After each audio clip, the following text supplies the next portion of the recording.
2,400 ಕೋಟಿ ಸಂಗ್ರಹಿಸಿ ವಂಚನೆ ಶಿವಮ್ ಅಸೋಸಿಯೇಟ್ಸ್ನ ವ್ಯವಹಾರ ವರದಿ ಬಿಚ್ಚಿಟ್ಟಿರುವುದು ಸಿಐಡಿ.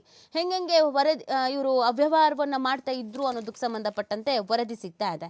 ಶಿವಮ್ ಅಸೋಸಿಯೇಟ್ಸ್ ಮಾಲೀಕ ಶಿವಾನಂದ ನೀಲಣ್ಣನವರ ಅಧಿಕ ಬಡ್ಡಿ ಆಮಿಷ ಒಡ್ಡಿ 40,700 ಜನರಿಂದ 2,400 ಕೋಟಿ ಸಂಗ್ರಹಿಸಿ ವಂಚಿಸಿರುವಂತ ತನಿಖೆಯಿಂದ ಸಾಬೀತಾಗಿದೆ. ಆದರೆ ಇಂದಿಗೂ ಜನರು ಕಂಪನಿಯಲ್ಲಿ ಹಣ ಹೂಡಿಕೆ ಮಾಡ್ತಿದ್ದಾರೆ ಅಂತ ಸಿಐಡಿ ಡಿಐಜಿ ಡಾಕ್ಟರ್ ಭೀಮಾಶಂಕರ ಗುಳೇದ ಅವರು ಹೇಳಿದ್ದಾರೆ. ಅಕ್ರಮವಾಗಿ ಠೇವಣಿ ಸಂಗ್ರಹಿಸಿದ್ದಾರೆ ಎಂಬ ಮಾಹಿತಿ ಮೇರೆಗೆ 20 ದಿನಗಳ ಹಿಂದೆ ಜಿಲ್ಲಾಡಳಿತ ಹಾಗೂ ಪೊಲೀಸ್ ಇಲಾಖೆಯಿಂದ ಶಿವಮ್ ಅಸೋಸಿಯೇಟ್ಸ್ ಮೇಲೆ ದಾಳಿ ನಡೆಸಲಾಗಿತ್ತು. ನಂತರ ಪ್ರಕರಣವನ್ನು ಸಿಐಡಿಗೆ ಹಸ್ತಾಂತರಿಸಲಾಗಿದೆ. ಆದರೆ ಈಗಲೂ ಕಂಪನಿಗೆ ಜನ ಹಣ ಹಾಕ್ತಾ ಇದ್ದು ಬೇರೆ ಅವರಿಗೂ ಹೂಡಿಕೆ ಮಾಡುವಂತೆ ಪ್ರೇರೇಪಿಸ್ತಾ ಇದ್ದಾರೆ. ಯಾರು ಕಂಪನಿಗೆ ಹಣ ಹಾಕಬಾರ್ದು ಅಂತ ಕೇಳ್ಕೊಂಡಿದ್ದಾರೆ. ನಮ್ಮ ಜನ ನೋಡಿ ಇಷ್ಟೆಲ್ಲ ಹಗರಣ ಆಗಿದೆ, ಎಲ್ಲ ಮಾಧ್ಯಮಗಳಲ್ಲೂ ಬಂದಿದೆ.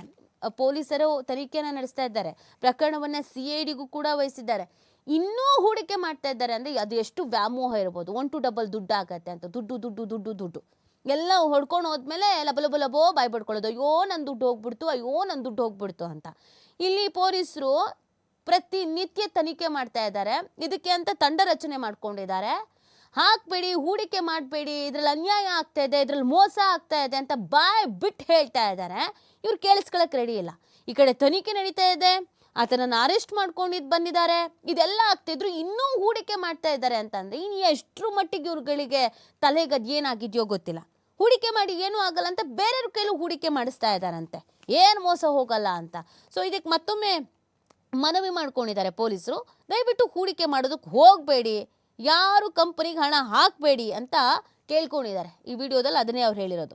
ನೀಲಣ್ಣನವರು ತಮಗೆ ನಿಯಮಿತವಾಗಿ ಹಣ ತಲುಪಿಸ್ತಾ ಇದ್ರು, ಅವರ ವಿರುದ್ಧ ಜಿಲ್ಲಾಡಳಿತವೇ ಪಿತೂರಿ ಮಾಡಿದೆ ಅಂತ ಕೆಲವರು ಸಾಮಾಜಿಕ ಮಾಧ್ಯಮಗಳಲ್ಲಿ ಪೋಸ್ಟ್ ಹಾಕಿದ್ದು ಕಪೋಲ ಕಲ್ಪಿತ ಚರ್ಚೆ ನಡೀತಾ ಇದೆ. ಈ ರೀತಿ ಚರ್ಚೆ ನಡೆಸಿರುವವರನ್ನು ವಿಚಾರಣೆಗೆ ಕರೆಯಲಾಗುವುದು ಅಂತ ಹೇಳಿದ್ದಾರೆ. ಸುಮಾರು ಜನ ಇಲ್ಲಿ ವಾದ ಮಾಡ್ತಾ ಇದ್ರು, ಇಲ್ಲ ಅನ್ಯಾಯ ಆಗಿದೆ, ಶಿವಾನಂದ ನೀಲಣ್ಣ ಅವರು ತುಂಬಾ ಒಳ್ಳೆಯವರು, ಇವರೆಲ್ಲ ಪ್ಲಾನ್ ಮಾಡ್ಕೊಂಡೆ ಅವ್ರನ್ನ ಒಳಗೆ ಹಾಕಿದ್ದಾರೆ, ಇದರಲ್ಲೇನೋ ಷಡ್ಯಂತ್ರ ಇದೆ, ಅವರಿಂದ ನಮಗೇನು ಮೋಸ ಆಗಿಲ್ಲ ಅಂತೆಲ್ಲ ಹೇಳ್ಕೊಳ್ತಾ ಇದ್ರು.